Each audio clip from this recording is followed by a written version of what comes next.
A high-speed train races along the Spanish countryside at more than 120 miles per hour. A series of tunnels and bridges was up ahead, followed by an immediate left-hand curve the driver will need to slow for.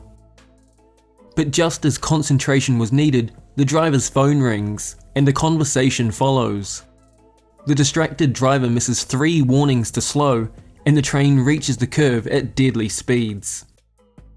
With almost half the passengers killed, investigators want to know why a safety system designed to stop a speeding train had not kicked in. This is the story of the Spanish high-speed train disaster.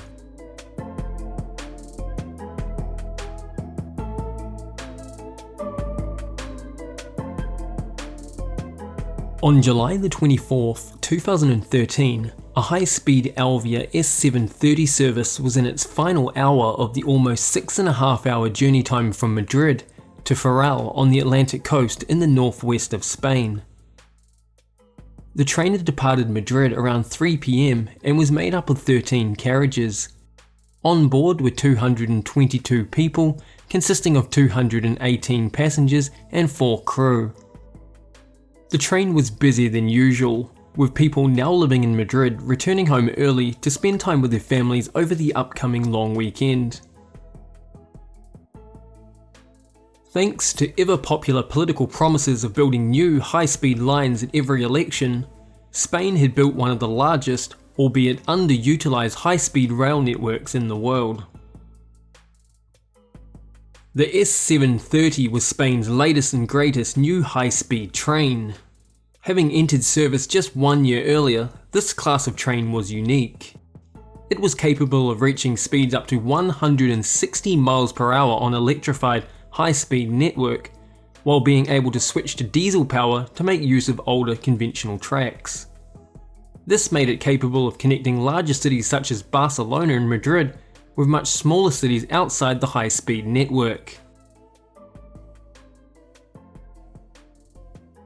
Shortly before 8:40 p.m, the Alvia S730 was racing along at more than 121 miles per hour. This stretch of track was notable for a long series of tunnels and viaducts before reaching an abrupt, sharp left-hand curve.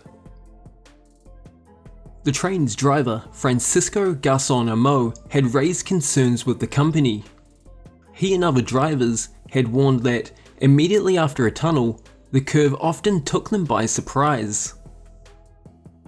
This, however, should not be a problem. Spain's high-speed network has an automatic braking system that will stop a train that breaches the speed limit, making it theoretically impossible to hit the bend too fast. As the train races along the last 50-mile-long high-speed stretch, the driver's phone suddenly begins to ring. It's the company, calling to discuss the final leg of the journey.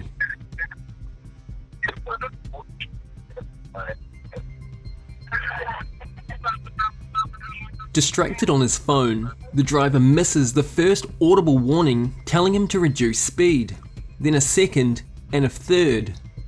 The train was travelling at 121 miles per hour, more than twice the current speed limit. As the train exited the final tunnel before the curve, the driver realised his mistake and immediately applied the emergency brake. But travelling at such speeds, the train had no chance of stopping.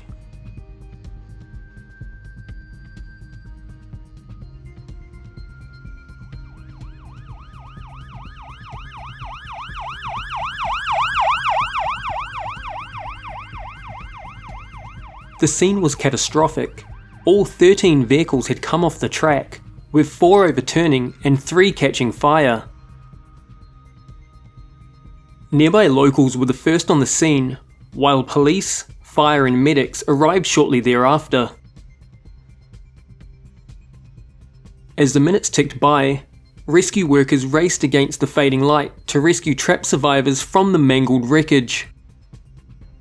Of the 222 aboard, all had been injured and 79 had lost their lives in what remains one of the world's most deadly high-speed train disasters. While Spain went into 3 days of national mourning, investigators had already begun their investigation into the cause of the accident. The train's black box indicated that, despite the driver applying the emergency brake, it was still travelling at 111 miles per hour at the moment of the accident, more than twice the curved speed limit. The train's driver was detained pending a criminal investigation. He told authorities he suffered a lapse in concentration moments before the accident. Investigators were also confused as to why Spain's state-of-the-art safety system, designed to automatically stop a speeding train, had not kicked in.